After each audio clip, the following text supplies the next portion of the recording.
This is the Mobile Tech Podcast, brought to you by worldpodcasts.com.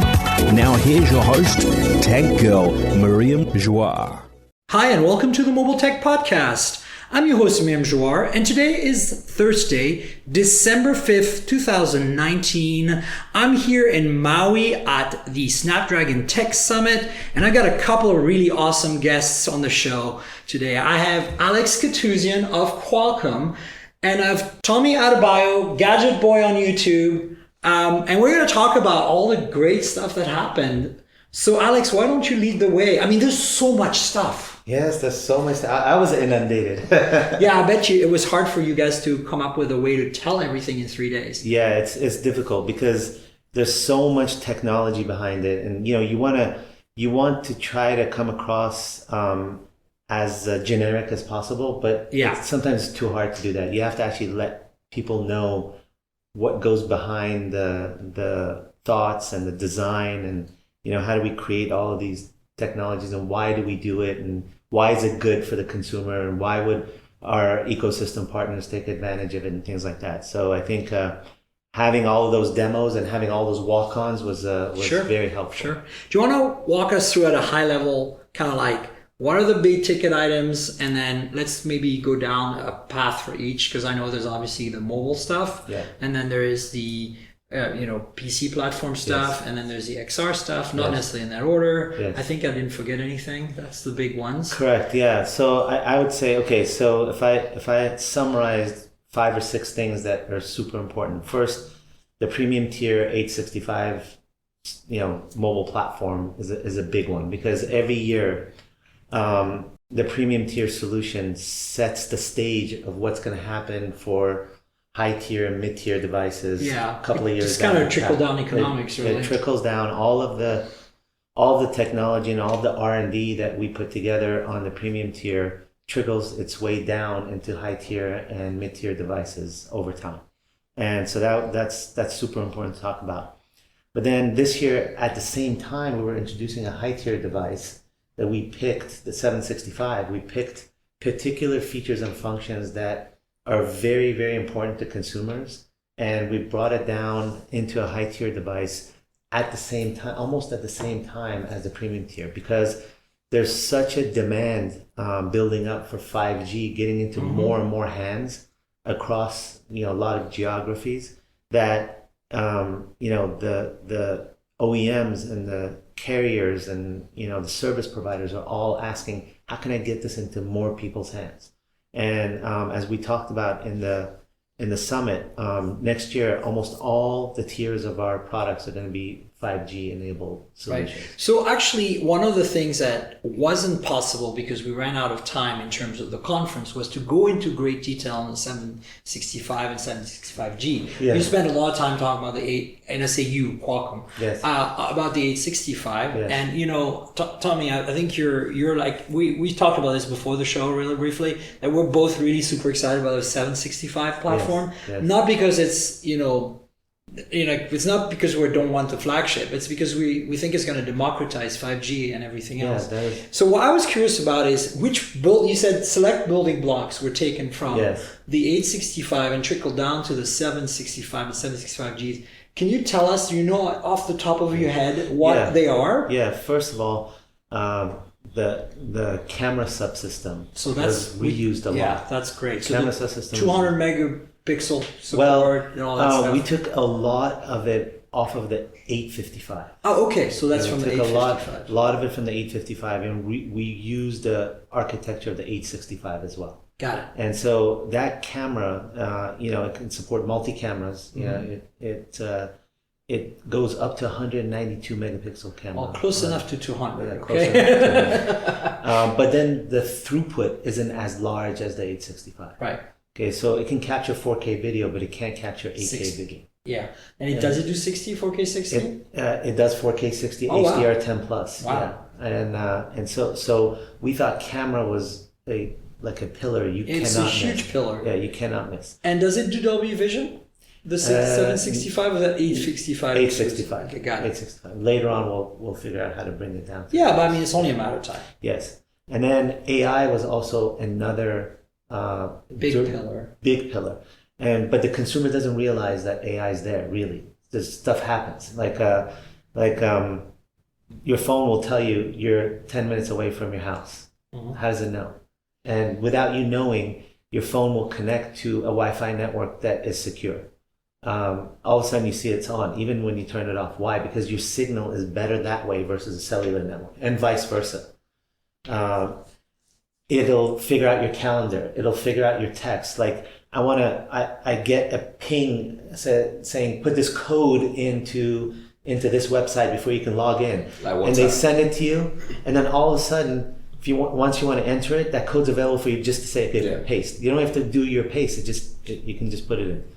And then you have all of the other functions such as enhanced photography, better video capability, even segmentation. I was going to say, is that in there? Yeah, it's not in there because that's a lot more processing capability. Got it. But people just don't understand that this is happening for them. So AI is a big pillar. So we took a version of that 5th generation AI. It's a less performing solution. It's a 5-top versus 15 top. And then the memory interface, we have a 32-bit interface on the 865. We have a 16-bit interface on the 765. So the throughput data is not that large, but enough for the range of phones that people want to buy.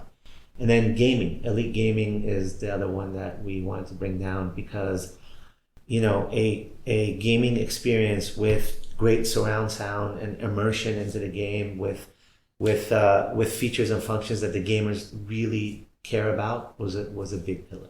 Yeah, I'm not a huge gamer, but I'm always excited about the G chips. Yes. Simply because it means you buy a phone, and then if you want to be a gamer, you can. You get that extra. That's right. You feel that way too, Tommy? Yeah, because I think we're shifting from having to spend £1,000 plus in the UK for a phone that's capable of playing decent games like PUBG and stuff. Yeah.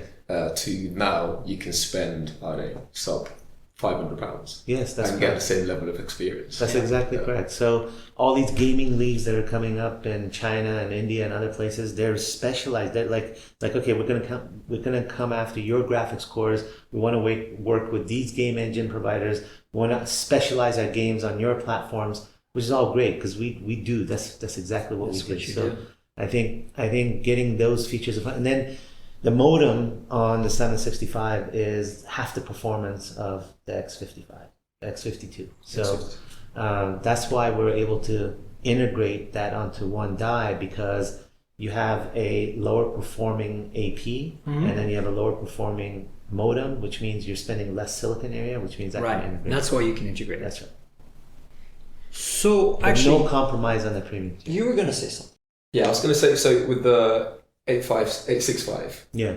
So when OEMs use that, they still have to opt for the modem separately, right? Correct. So is there a feature where maybe OEMs can go, I still want the 865, but there's now a new modem?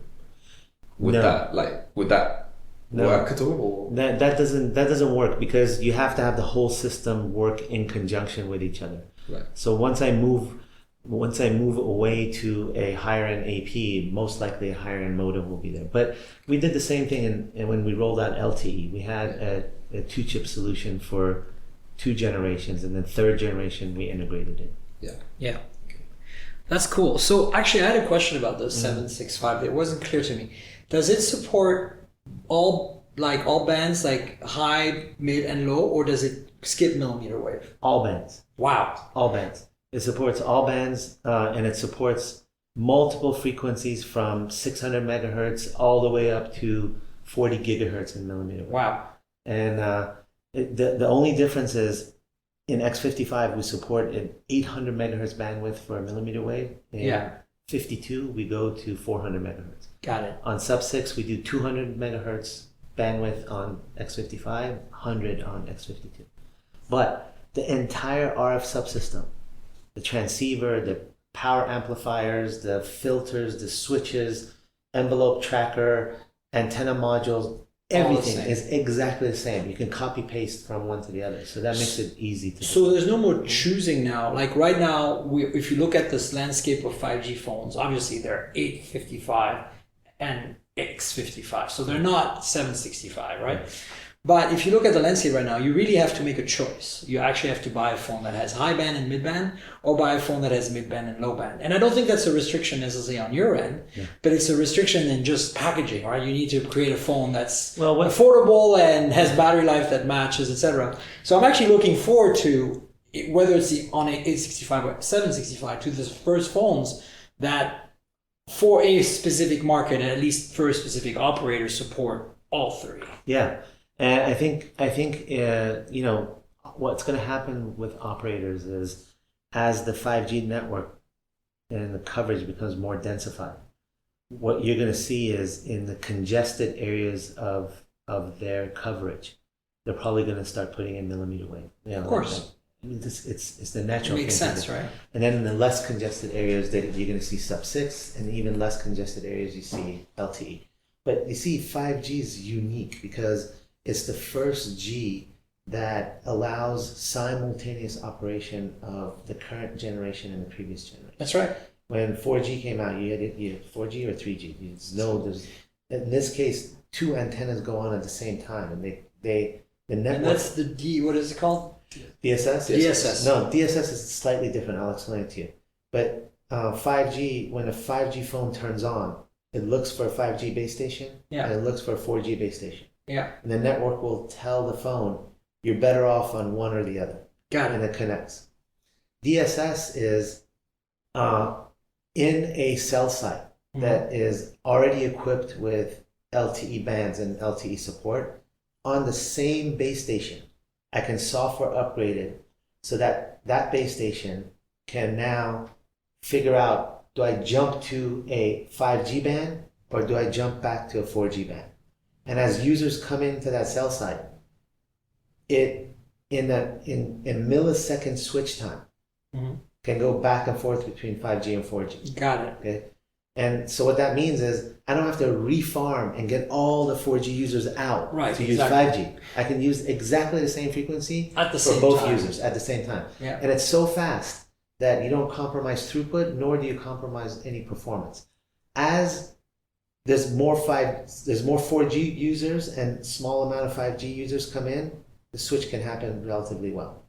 As it transitions to 5G, you do less switching to 4G and you keep more on 5G. So you can manage this transition quite well. And that's the first time. I mean, this is a big deal for operators. It's like magic. Yeah, they love this stuff. Totally. Yeah. So how does that affect we're talking about the two antennas. How does that affect the battery life? Very good question. Everybody wants to know about that. So that is a pillar. Yes, obviously. So traditionally, as performance peaks, you use more and more battery. But on an average days of use, you have better performance on the 5G phones than you do on the 4G phones. We've made it in such a way that when you put together a whole system, there's low power capability in multiple parts of the system, not just on the modem side, but on the AP side. And we have low power islands of stuff, and we wake up things that are necessary and don't wake up things that are not necessary. So overall, the days of use, when you're in a 5G 4G combination, is about the same.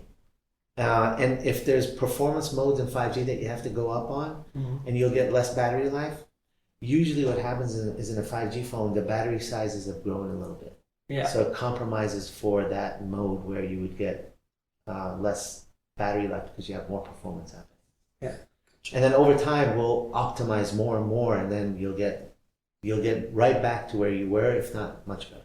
And is it true to say that currently, with what we have now, at millimeter wave is still a little more power consumption than low band or mid band would be?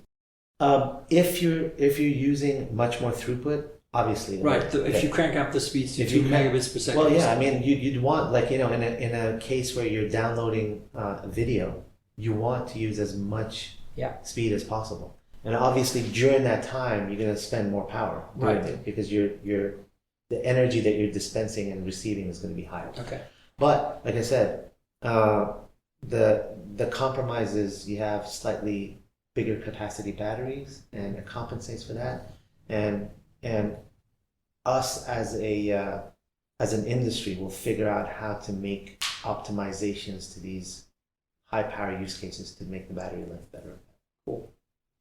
Is the 765 platform, is that built on 7 nanometer as well? It is, but it's 7 nanometer at Samsung fabs. Instead of TSMC for the 865. Instead of TSMC in Taiwan, yeah. And so we talked about, obviously, imaging being a huge pillar. We touched on AI. We touched a little bit on power management. And Qualcomm's always been total champs at power management. That's really challenging. Okay. People think they can solve it in software, and it's just like, no. Yeah. To some extent, but it's all combinations. Yeah. So what other pillars did you focus on? Obviously, you now support 120 hertz display. Well, we talked about gaming. Yeah. Displays, 120 hertz on both, right? 765 and it's 144 hertz. 144 hertz. 865, 120 hertz on the. Yes. Wow. And the XR2 is 120 hertz as well. But yeah. But that's supporting two things. So let's talk about that. Let's maybe 3K on each, right? Yes. 3K. Let's maybe switch to talking about XR, AR, VR, MR. Yes, that, and then there's two more things. One was, if we have time, we should touch on the modular systems. We put everything into modules, and then we have fingerprint. Let's talk about that. So do you want to maybe jump into XR just briefly? Let's go into I'm not a huge XR user. Mostly because I think a lot of the current applications are really commercial at this point. We're still trying to get to this form factor. Right. I'm holding up my glasses if you listen for the listeners. But I feel that you have been relentlessly at Qualcomm, been trying to achieve that holy grail of making XR a thing. Yeah. And the results speak for itself. Oculus is using it on Go and Quest. Yeah. You've got Microsoft now using it for HoloLens 2, right? Yes. Yes. So it's a big deal, right? Virtually every company that has either AR or VR capable headsets, it's us. Right. Standalone, Yeah. Well, the tethered ones are... Forget that. Yes. Who wants to do that? Yeah, I think... I never understood. I know it's an interim step and some gamers are really into it because they want that performance. But in order to get away from the rectangular, everyday looking phone that has the same buttons and has the same, whatever, if you want to get into a next level user experience, that's where it's going to go. Right. It has to, because... Why? If you take a look at Google Lens, have you ever used Google Lens? Yeah. Yeah. So it's a great application, right? You want to know about something, you point in it. So why have your window be like the size of your phone? Why not have your window be your purview? World, yeah, exactly. Right?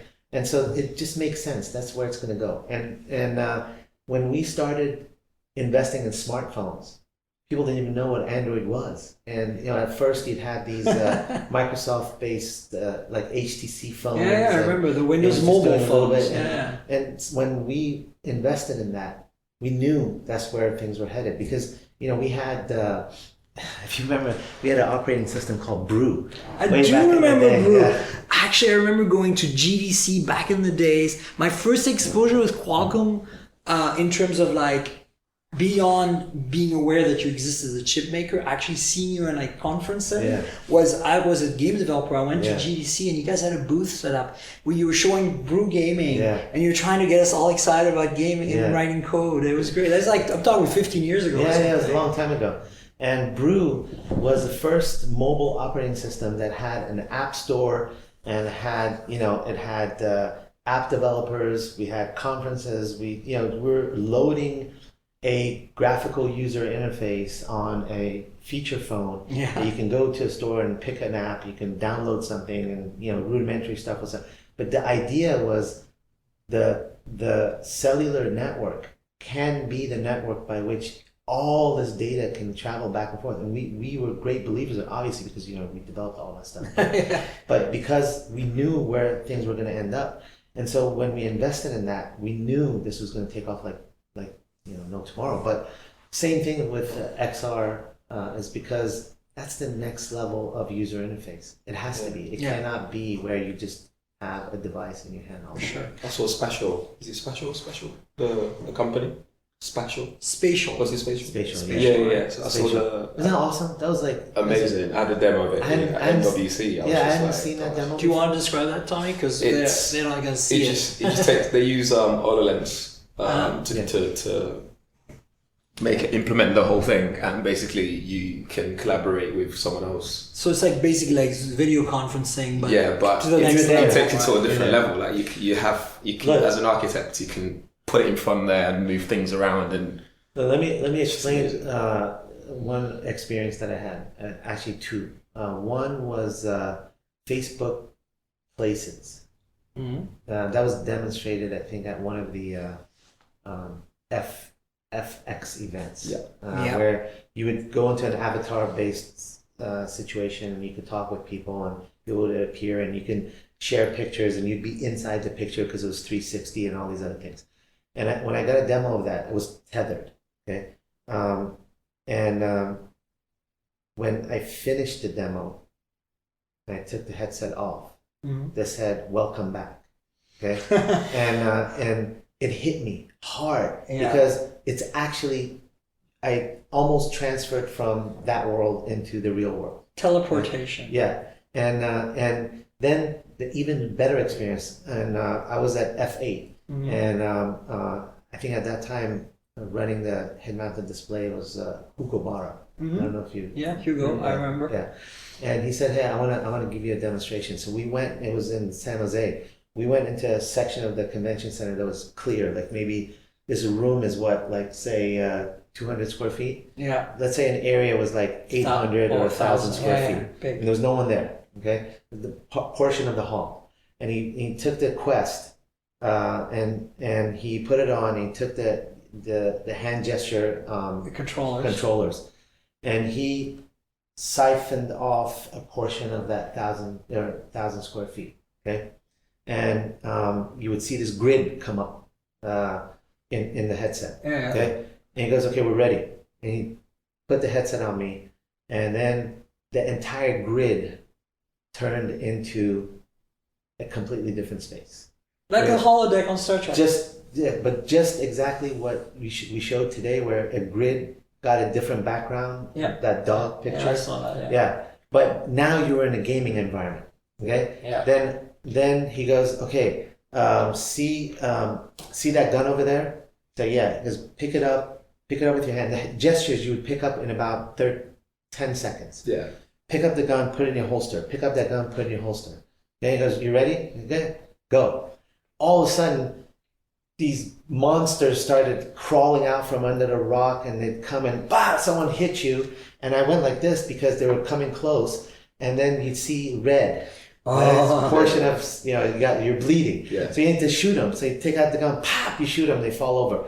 And then another one would come from a distance. They're all the way over from a distance, from another rock. And you pick up the shotgun, you pull and pop, you hit them over there. And then someone comes from behind you, so you have to turn around.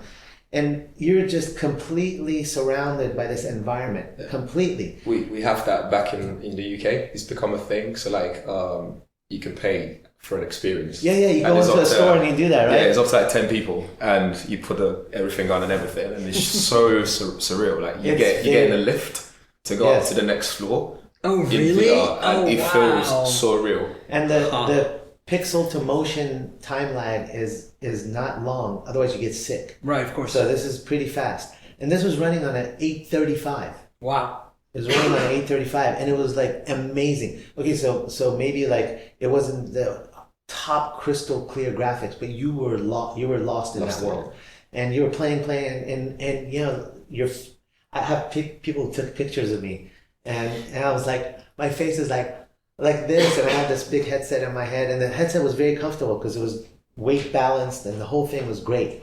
And so I think when you said you're not a fan, this experience went into my head. And I'm just like, not a fan because I don't feel like gaming is definitely one aspect, but I'm not that much of a gamer on the phone, so I'm kind of more looking forward to a day where I can just walk down the street with the glasses on. Yeah. And like for me, I think AR is more interesting than VR. Like I really feel that I would love to have an assistant that's constantly there for me and saying, "Hey, you're about to walk by the bagel place you really like. Why don't you stop in?" And not because I'm being served an ad, but because of my use habits, like Google does with the Google Assistant. Yeah. You know, that's kind of the stuff I want to see. No, I think that's where it's going to end up, actually. You know, I mean, VR is going to be specialized, like, say, for events, concerts, and, you know, gaming and such like that. But AR is where it's at. You really want to interact into the real world with AR. Yeah. And by the way, like, you know, I can't say which companies, but you could probably guess. You know, they're building OSs around this. Yeah. And because when you have a virtual object and multiple different people can interact with that object, today's OS doesn't support that anymore. Absolutely not. And so therefore, you can see the next level of user interface has to be going. No, I think for me, I'm more gung ho about AR, and I'm more gung ho about it when it's at a form factor that feels more comfortable. Yeah, absolutely. But I'm not saying that all the stuff that's going on right now is not important. I believe in it. I think it's good. Yeah. It's just not really where my focus is on right now. We need to wrap up with you, and I just wanted to kind of cover quickly the two other things: the ACPC announcements and the ultrasonic fingerprint reader, which really blew me away. Yeah. Let's talk about that real quick. Yeah. So you have now got a 3D Sonic Max fingerprint reader, and I'm saying that because it sounds like the name of a blender. I tweeted that. Yeah. I mean, it's kind of funny. Yeah. But it's amazing because you have basically a fingerprint sensor that's ultrasonic, like you've done before. Yes. But now it's 17 times the area. So that's what, 2 by 3 centimeters? It's 20 by 30 millimeters. Yeah, 20 by 30 millimeters, which means instead of, you know, because a little fingerprint thing lights up on your screen when you're supposed to, and when it's a 4 by 9, it's small. It doesn't work. Yeah, and you have to, like, you know, so many times make it learn your fingerprint and take images of it and store all that stuff. This one, you don't have to think so much or look for it so much. Just put your... I have a video of the demo. From the demo area yesterday, and it's amazing. It's just like, you just pick up the phone and just kind of roughly touch the area where the sensor is. It's so quick as well. And the reason why it's so quick is because it's capturing a much higher resolution image of your fingerprint. Mm-hmm. And so therefore, when it was smaller, you know, it captures less. Yeah. Now it's a high resolution, which means people who want to hack it have to be very accurate. And two, if I do 2-finger authentication, it becomes much harder. Yeah, because you can do that now. Correct. Right? And now, if I inject the machine learning capabilities that we've developed over the years, the reason why we do that is because we have captured hundreds of thousands of fingerprints of people who have given consent to make that happen. And what we do is we teach the algorithms that this is a different ridge, this is a different situation, this could be a different material, this could be a different, you know, blood flow, whatever it is. And then all of that learning will go into a high resolution image and even 2 fingers. Mm-hmm. So it's exponentially harder to hack. It's exponentially harder to spoof.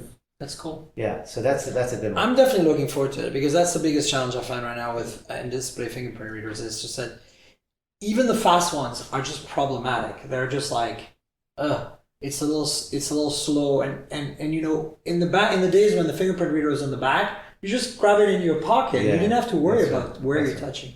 So we need to talk about the ACPC stuff. Okay. Obviously, the ACX was announced before, so that's not new, but it's your flagship chip for always on PCs, always mobile, ultra mobile PCs. And that's really exciting. And, you know, we're going to see some designs coming out. But what's really got, I think, Tomi and I excited is like now we've got like lower priced and more affordable chipsets. You've got the 8C and the 7C, which are for mainstream and sort of like not flagship, but mainstream and, you know, entry level. Yeah, that's right. Basically, you know, education and other fields. I mean, the reference design I just saw in the demo area for the 7C, I couldn't believe it. He said it would be about $299. It's awesome. And it felt really like perfectly fine for $299. Yeah. So I'll tell you what I'm super excited about. 8CX is an awesome chip. Okay? And the Pro X and the Samsung Galaxy Book is evidence.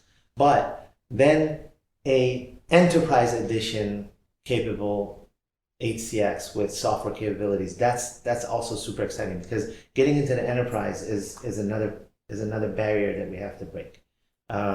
Because enterprise users who are connected are much more productive than not. We have so much data that shows if you have cellular connectivity and you're always on, you can access anything from anywhere. The productivity level saves tens of thousands of dollars a year because people can access everything and do their work, whatever it is. That's one thing. Then the 8C, let's say you're in a $600 type of a PC. Yeah, that's the kind of the 8C price point. is awesome because then you can reuse a lot of stuff from 8CX into the 8C. One of the more exciting ones is the 7C. Yeah. Okay, the reason why the 7C is exciting is not just because it enables a entry-level PC, but it comes in a module. The whole thing comes in a module. It's not a chip. Got it. It's a full module. So the RF and everything, everything's like all integrated, and it's all connectivity. pre-certified. So Anybody can just whip them together. Yes, or you could use it for a Raspberry Pi or whatever, like some sort of. Yes, I had no idea you guys didn't mention that on stage much. So yeah, it's cool. because I mentioned it in the first day when I talked about modules. Oh, that's right. And the modules pre-certified. What I didn't mention is already Vodafone and Verizon are on our pre-certification collaboration. Well, you heard it here first, folks. Yeah. Right from the horse's mouth. Alex just gave us the scoop. That is correct. Nice. And then so then I can take that 7C in a module and put it into a laptop. And if I'm not so style conscious, and if I make it a little bit thicker with a bigger capacity battery, that education PC, whether it's running Chrome or it's running Windows, either one, both are available. Yeah. It could last a week. Wow. Like, it just, And if it's modular, and maybe you can put an upgraded module 2 years down the road. Oh yeah, obviously, yes. There you go. And so, but we're actually putting the module on the motherboard. Oh, it's soldered. Yeah, it's soldered on the motherboard. So think about it. You have a small PCB now, and the rest of the design can be full battery, and it has that 5 TOPS AI. Mm-hmm. I don't know if many people realize that when the Pro was launched, they showed that demonstration of having a video conference on Skype. Mm-hmm. And some of the time, people are looking away. They're looking at their phone, they're looking someplace else, maybe they're talking to someone. And it's not a feeling that, hey, I'm paying attention to you. They adjust your eyes. Yeah, they adjust your gaze. They adjust your eyes so you're like looking at them. That took 15 watts off of an x86. Yeah, I've tweeted about that. Unbelievable. We're like, really? So, we have all the AI engine is, spread everywhere in that device. And so you're leveraging a lot of that technology from the mobile platform. Yes, right? huge. Yeah. That's exactly correct. You just bring all of that mobile goodness into a PC environment where mobility and usability and battery life and portability, all that stuff becomes so important. So 2 quick questions to wrap up. How different are the 8CX and 8CX Enterprise? So from a software perspective, we could load on, and then we have some security Additional security. But they're both 5G capable, correct? The X55 With the X55. With the X55. Yeah, of yes, course. yes. And then are those 8C and 7C 5G capable? 7C is not. 7C is a fully integrated LTE Yeah, it's solution. got the LTE modem in it. And it's on one dot. And 7C is separate, so you could pair it with the X55. You could, but it's why? The question is why? Because Cost, right? you're buying a $299 PC. Why would you? It's really actually good enough for that. And then So what do you see the most likely scenario to be? Does it have integrated LTE or is it extra? 7C? Yeah. Integrated. No, 8C. 8C is integrated LTE, but I can also hook it up to the X55. But you don't see that happening. Depends. Right. It depends on whatever people want to do. Got it. We're open to both. Because once we have a Fascinating. porter on the 8CX, the 8C is automatically done. I'm super excited about it. I talked to Don McGuire at Computex. If you guys want to the listeners here, if you want to go back a few months to the podcast we did, and we were talking about that, the whole ACPC, and I'm super gung ho on it. Like I've been wanting ultra light, ultra connected, ultra long battery life computing forever. All the PC manufacturers are gung ho about it. Even that other chip company is also gung ho. That's right. I bet. Yes, that other chip company. Yeah. I was gonna say about that. How the sticking point from my experience and my other media colleagues I talked to, and maybe Tomi even experienced this as well. I don't know if you used an ACPC, but is the lack of 64-bit apps. I know, of course, that's a lot Microsoft driven because they're doing the software. Are you also trying to drive that hard at your end? Yeah. Big time. Very, very hard with Microsoft, and we'll get there. There's no doubt. Yeah. Well, Alex, listen, I think we could talk forever. Yeah. We do have to cover a few news items, Tommy and I, but I really appreciate this. No problem. This is so Anytime. great. A Thanks pleasure. so much Pleasure. for My being pleasure. there. Thank you. Very nice meeting you. Thank you so much. All right. Thanks, Alex. Thank you. So as always, this show is sponsored by Audible. Audible.com is our sponsor, and they're awesome. If you love audiobooks, I highly suggest you check it out. They have a great selection of books. They have lots of books that are read by the authors. That's what I really like. One of the last set of books I read from them was The Hitchhiker's Guide to the Galaxy. I don't know if that's something you're into, Tommy. Are you Audible customer, Abayo? I've got a few credits on there actually that right I'm yet to use, but yeah. So if you are not already on Audible and you're interested in listening to books instead of reading them, maybe you're a delivery driver and you're driving around all day, consider joining and supporting the podcast. There is a link and the show notes below, audibletrial.com/mobiletech. That's audibletrial.com/mobiletech. That will give you a special deal, and the deal is 30-day free trial. You get to keep the one book that you downloaded that's your favorite at the end. So not a bad deal. And in the process, you support the show. And if you continue, obviously, that's even better for them. So consider that. And thanks to Audible for being our sponsor all this time. So Tommy, Snapdragon Summit. Yes. You're here, I'm here.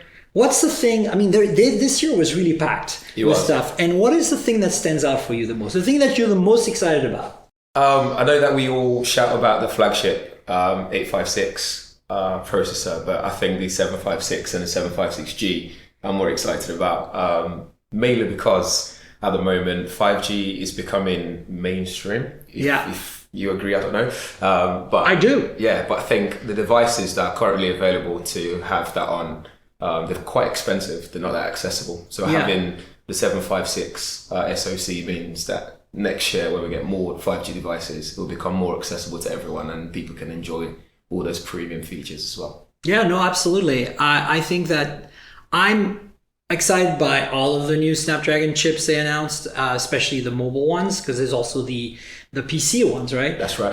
But I think that for me, the 7 series is interesting because I think it brings, as you said, the price down to a place where everybody can get into it. Mm-hmm. And I love that they always have that gaming version, the G version, which I think is really interesting because I've played with a few of the Snapdragon 730G phones, and I felt that, I really didn't notice much of a performance difference between, say, that and a 845 or something. So that's already a pretty good chip, right? Yeah, that's right. Yeah. What will be really interesting to see is how much the OEMs actually adopt the full functionality of what the chips are capable of. So like the 856, for example, that can do, in theory, 200 megapixel camera kind of thing. But I don't know if we foresee a phone that's going to be rocking that next year anytime soon. I know. Who's going to do that, right? Yeah. I mean, 200 seems... I mean, then again, we've had 108 megapixel now for a little while through... who was it? It was Xiaomi, right? Yeah. And they worked with Samsung on that sensor. So we never know what's going to happen there. Yeah, that's a good shout. I mean, the S11, all the leaks at the moment are pointing towards 108 megapixel camera. So that won't surprise me if we see that next year. I think it makes sense because, if Samsung spent all this money developing, and they're not going to just do it for Xiaomi, right? No. Yeah.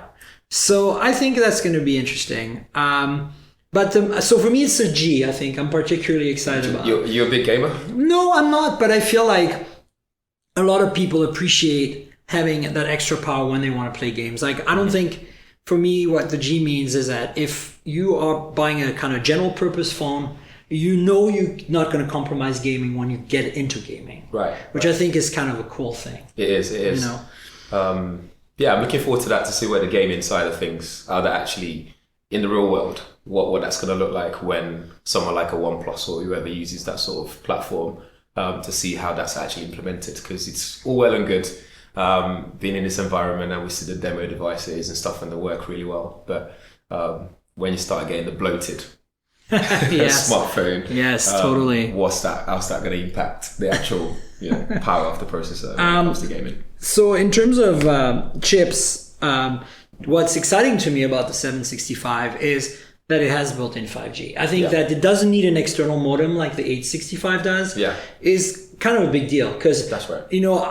I was at a conference a few weeks ago, MediaTek had, and they announced their chip with SoC with built-in 5G. Yeah. And it's the same thing. Like they're really targeting that mid-range. Yeah. So do you really think that we're going to see a lot more? I mean, it's clear we're going to see more 5G devices and networks rolling out 5G next year. But do you think that perhaps we're underestimating how much we're going to see because, we've kind of been a little standoffish about 5G. At least I don't know, but for myself and when I talk to other media, at least the US media, we're like, 5G is coming, but we wouldn't recommend buying a phone now, and it's not quite ready for prime time.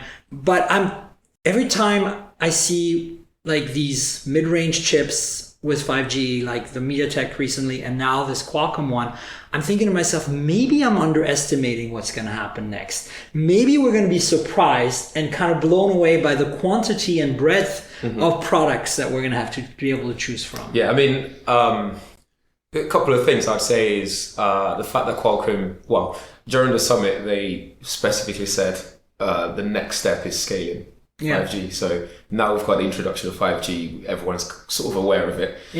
Next year is all about actually making it happen. So for that to actually work, we need people to have devices that can connect to those things, right? Absolutely. And I think, regards to underestimating, I think I was looking at Korea, for example, they use a lot more data. 5G, they got more subscribers to 5G, and people are consuming more data more than ever, like Spotify, like immediately, Netflix, just because they have 5G. And like in the UK, with soccer, football, more platforms are offering streaming options now, like Amazon Prime. We can stream the Premier League, for example. Having 5G for those things just accelerates even more data consumption. So I think we'll see a lot of it next year. No, I think so too. I think I wouldn't be surprised if not only do the networks deploy a lot more 5G in the low band, like where it's easy, like basically think of 4G LTE on steroids, right? Rather than the millimeter wave, like gigabit speed stuff. Right. So I think we're going to see a lot more of that in the mid band as well, like the 2 gigahertz, 3 gigahertz urban kind of environments. And then these chips are kind of perfect for that. I mean, I'm pretty sure the Qualcomm 765 chip can do 5G millimeter wave as well. But MediaTek's can't. It's really based for mid and low bands.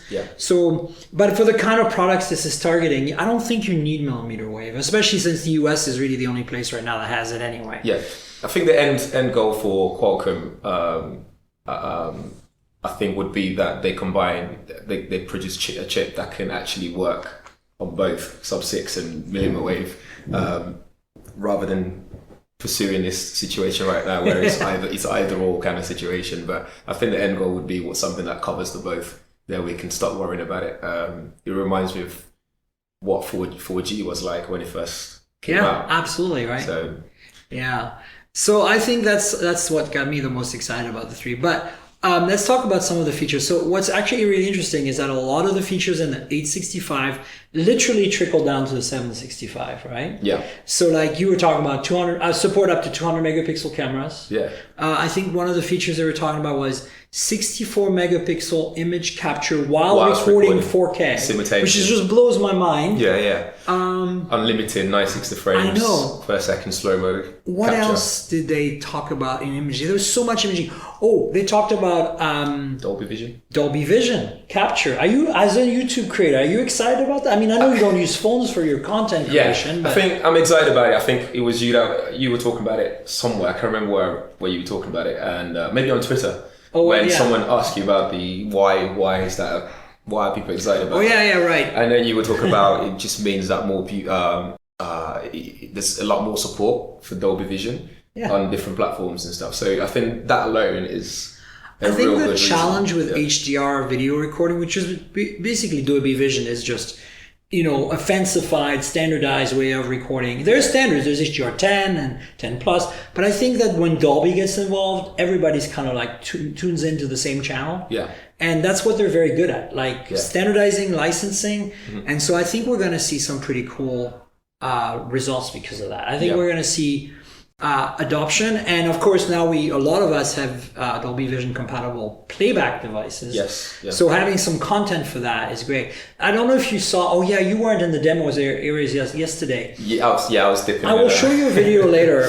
You'll probably actually see it on my YouTube channel. Yeah. On the demo area, they actually showed recording was made with Dolby Vision, and they played it back on like a really big 65-inch 4K, and like they were literally shooting kids on the beach that were with the sun in the background. Right. You know, normally the kids would be like washed out, all the background would be washed out. Right. And it was perfect. Like you could see their facial expressions, and yet the sun was at their setting. It was amazing. Right. Yeah, so that awesome. Got me really, really excited. Yeah. Okay. Because there was other conversation about AI as well. Yeah, of course. The live translation stuff. Yeah, that's pretty cool, right? That was, for me, that was pretty epic. So here's what I'm thinking.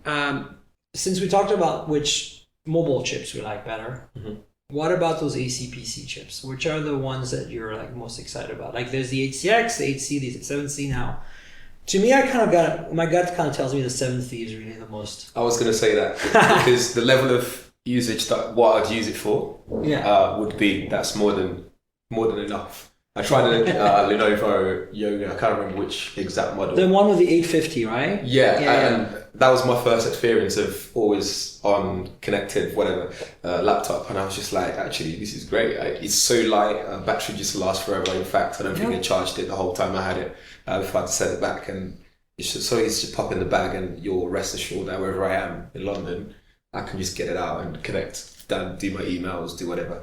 But yeah, I'm excited about 7C. I mean, $299. The demo in the demo room today, they had an education prototype. It wasn't too thick. It was plastic, but it didn't have a touch screen. But it was running Windows 10 with 6 gigs of RAM, 120 gigs of storage, and a massive battery, and obviously integrated 4G LTE.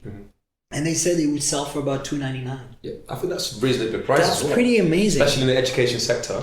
And I think this is an area right now where the Qualcomm-based, the ARM-based Windows machines just don't have a leg to stand on. I mean, you really are. This is really Intel's universe right now. Yeah. The $299 price point. So I want to see disruption in that universe. Yeah, definitely. So I'm sick and tired of fans.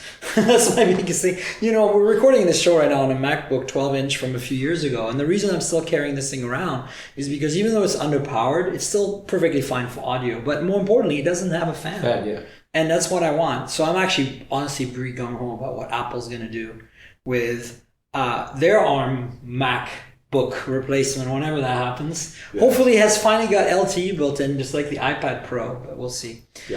So, you know, we talked on about 5G a little bit earlier when we were talking about the Snapdragon mobile chipsets.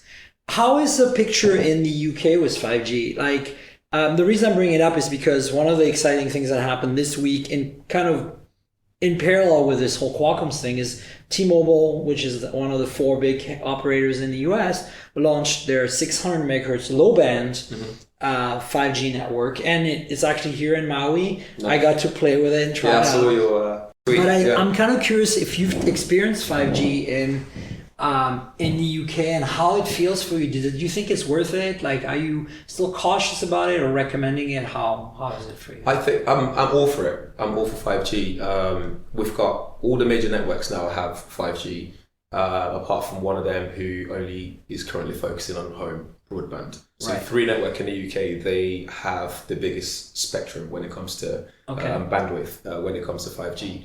So I'm excited to see what they do when it comes to mobile rather than just own broadband. EE, they're very active, they're very proactive as per making the coverage as wide as possible so everyone can get on 5G. And you can notice significantly you can notice the difference between 4G and 5G. So you've used the OnePlus 7 Pro 5G, in the UK on EE, I guess? Because that's what the partner was, right? So are they running mid-band or low-band? Do you know what the bands are on that? I can't remember what the band is. What kind of performance were you getting? I was getting an average 300 down and then up. Up was about between 80 and 100, which for me... That's pretty damn good for YouTube, right? It's pretty good. Because that's what we're always after as creators. Yeah. We're like, let's upload things. Yeah. The only thing with 5G at the moment is there's a lot of like myths about the effect of it on humans. I mean, it sounds to me from the speed you're describing is that it seems that E is using low band, so somewhere in the below 1 gigahertz. And the reason for that is because with the T-Mobile network they just rolled out, so they here in Maui, because we were all in one place as US media, they gave us OnePlus 7T Pro 5G McLaren edition. I know we like totally blinged out with the 12 gigs of RAM. And they lend us the devices to try out on their 5G network here, which is really just one cell site. And it's, I mean, at least here in the hotel area, resort, there's more further out. But I was really impressed at the breadth of coverage of just one cell. So not just the speed. And the speed was basically, their promise was 20% faster than LTE, which is not a lot, but I totally saw that. I saw anywhere between 150 to 220 down, and anywhere between 20 and 60 up. So not quite as fast as you saw on EE, but they're running at 600 megahertz, which is extremely low band. In fact, it'll penetrate buildings really well. So like you don't even notice losing bars going from indoor to outdoor, which is really impressive. I think, for a country the size of the US, where distances are massive and where we have a scarcity of internet access in the middle of the country where the density of populations are really low, this is actually a big deal because it means that people are finally going to be able to get online. Speaking of indoor-outdoor situation, I think all the 5G networks at the moment, you do notice a bit of difference between when you're indoors and when you pop out. I mean, it's true on any network right now. But I mean, you definitely do notice a bit of a difference on the T-Mobile network on 600, but probably the least of anything I've ever noticed, which is really interesting. I mean, if you're deep inside the building, you notice it more. But if you're just like stepping in and out, like you really won't notice too much. What would be interesting is when everyone is now on 5G, how that affects traffic and, So it's interesting too because T-Mobile actually originally launched in the US their 5G network in June with millimeter wave.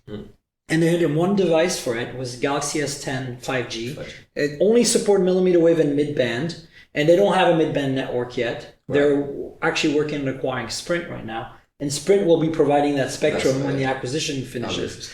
So that's why they're very gung-ho about acquiring Sprint, because they need that mid-band spectrum.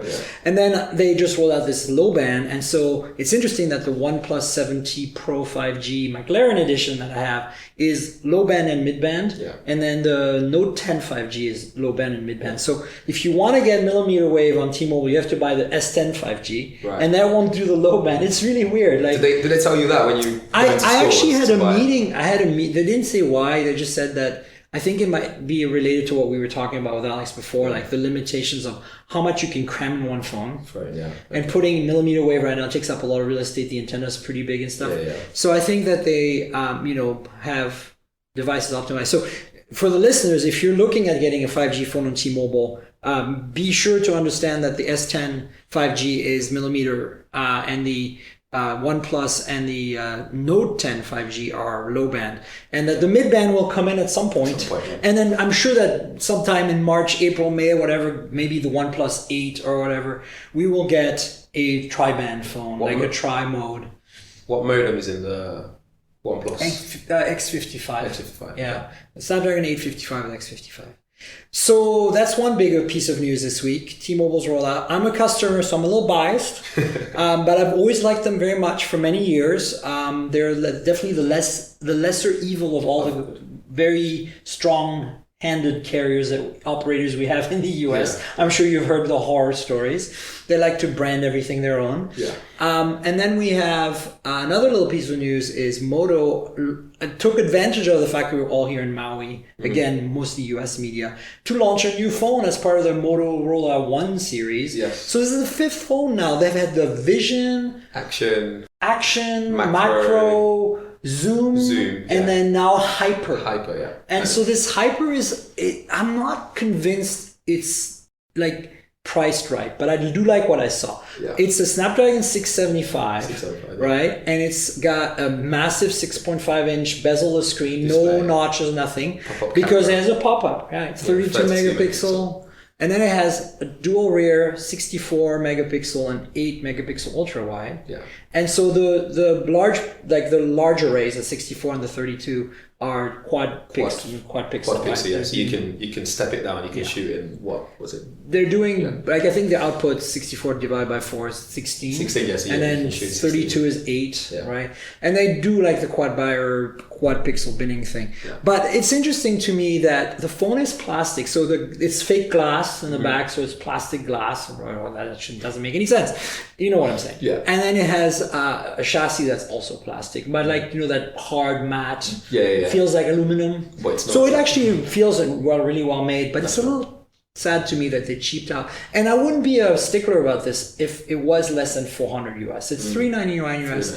And from all the phones you review in the UK, you can get a lot of really good phones for that price, right? Yeah, you can. But probably better than that phone. Yeah, I think at the moment in the UK, Motorola devices, they're not that popular. Not many people use them anymore, even know about them anymore. But, yeah, I mean, it really is a US-centric brand, even though it's owned by Lenovo. Apparently, it's super popular in Latin America. Wow. The brand. So Why is that? I don't know, they just sell a lot of them down there. Especially the G series and the E series, which is like the mid and low end series. Yeah. And the One series is on a bit of an island of its own. Like the ones. Pardon the pun, but the ones we get in the US are actually not optimized for US networks. Yeah. They work on T-Mobile and AT&T, but they don't have all the bands they should have. All the bands, They're really international models that just happen to be sold with a warranty in the US. It's very weird. So that Hyper is like that. So if you're on T-Mobile, for example, and you want to buy the Hyper, be aware there's no 600 megahertz band for 4G, for example. And there are probably some software updates as well. I wasn't too sure.